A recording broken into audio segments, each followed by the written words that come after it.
İmlası bozuk yüreğimin faili meçhul yalnızlığıma, Meryem'in bir dua miktarı sabrıyla gelen cennet yüzlü kız çocuğuna.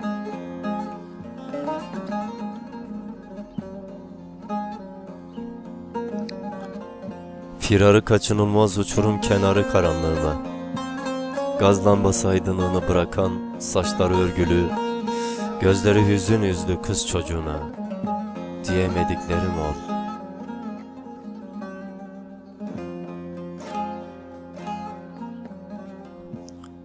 Sende yaşarken bildiğim her şeyi unutayım.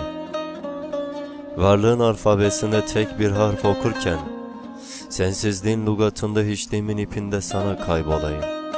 Yitirsem dilimin ucundaki kelimeleri, sözlerimi kaybetsem dudaklarının ben kokan yalnızlığında, diş bilesem senin geçmediğin içi boş cümlelere, alnından vursam öznesi sen olmayan yüklemleri, sana sussam hep, sen konuşurken yitirsem hecelerimi.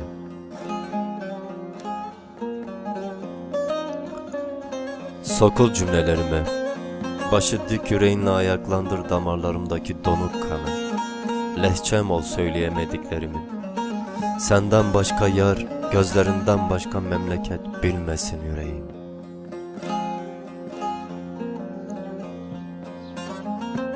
Avaz avaz bağır beni, susmalarımda sözüm ol dudaklarımdan dökülen. Konuştuğumda ise susuzluğum ol damarlarımdan avuçlarıma süzülen. Özüm ol canımda tazelenen, sözüm ol dudaklarımda demlenen.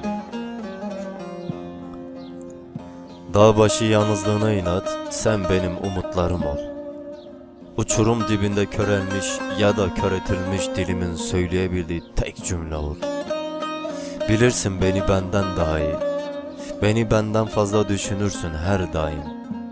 Sen ki kar yüzü görmemiş bir ateşsin bozkır dudaklarımdan düşen. Hadi küllen yüreğimin iç denizlerinde. Ellerim yaralı kelebek, kana çırpayım kız çocuğu özlemi yarınlarına. Seni severken dualarım yorgun düşsün dudaklarımda. Özlemim ol, yak beni her cümlende. Sonra küllerinden doğur beni. Sana varmak olsun her yolculuğum, sana kavuşmak olsun sonu. Ekmek arası hasretinle çıkayım istasyonu sen olan yollara. Çığlığını toprağa saklamış yol kenarı sevdaları giyineyim. Kızgın güneşte kavrulmuş taşlar çıplak ayaklarımda serinlesin. Sana gelmeliyim. Sen büyüme sakın. Cennet müjdesi yaşında bekle beni. Sakın büyüme. Sana gelirken üzüm bağlarından geçeyim. Gece yarısı üşüyen tenime tütünleri sarayım. Sonra çöllere düşeyim. Musa'nın asasından kurak bozkırları fışkıran sulardan geleyim sana. Tamara sessizliğinde eriteyim buz dağlarımı. Sonra sana kavuşayım. Geçmişimden alıntı yaparak yürüdüğüm yarınlarımda özlem ol. Göremediklerimi göster bana. Diyemediklerimin sözü, yaşayamadıklarımın özü ol. Ezberine kat beni. Vur beni adının binlerce anlamına.